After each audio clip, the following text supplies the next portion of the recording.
Hello everyone, good morning. நான் உங்களுக்கு வந்துட்டு கோதுமை வெல்லம் தோசை செஞ்சு காட்டுறேன். ரொம்ப ரொம்ப சிம்பிள் அண்ட் ஹெல்த்தி. ஆல்ரெடி நான் வந்து பனை வெல்லத்தில் வச்சு செஞ்சு காமிச்சிட்டேன். இது ரொம்பவும் சிம்பிளாக நார்மல் வெல்லம் இருக்குல்ல, பாகு வெல்லம், அதில் நம்ம பண்ணி காட்ட போகிறேன். இது லஞ்ச் பாக்ஸு, அதாவது கிட்ஸுக்கு ரொம்ப நல்லது. என்னோடய சன் ரொம்ப விரும்பி சாப்பிடுவான். ஓகே, நான் என்னென்ன எடுத்து வச்சுருக்கேன்னு சொல்லிடுறேன்.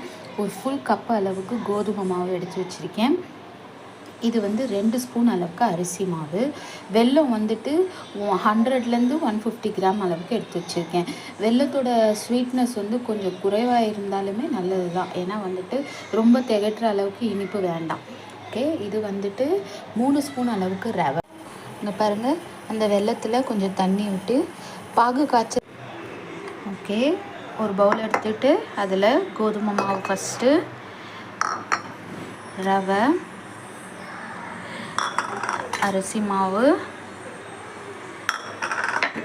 கேழ்வரகு மாவு விட்டுக்கோங்க, அண்டு ஏலக்காய் பவுடரு, ஜீரகம், அப்புறம் கொஞ்சோண்டு உப்பு போட்டாச்சு.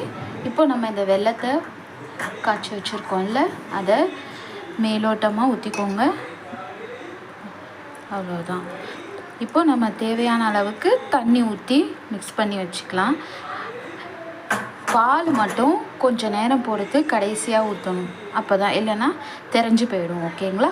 இப்போ நம்ம நல்லா இது போட்டு பீட் பண்ணி வச்சுக்கலாம்.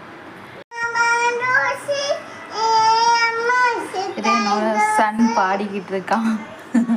ஓகே, இங்கே பாருங்கள், இந்த கன்சிஸ்டன்சியில் மாவு இருக்கணும். நல்லா திக்காக இருக்குது பார்த்தீங்களா? அப்போ தான் எடுக்க வரும் தோசை. ஓகேங்களா? ரொம்ப தண்ணியாக கரைச்சிடாதீங்க. இப்போ நம்ம நெய் விட்டு நம்ம தோசைக்கல்லில் சுட்டு எடுக்கலாம். ஓகே,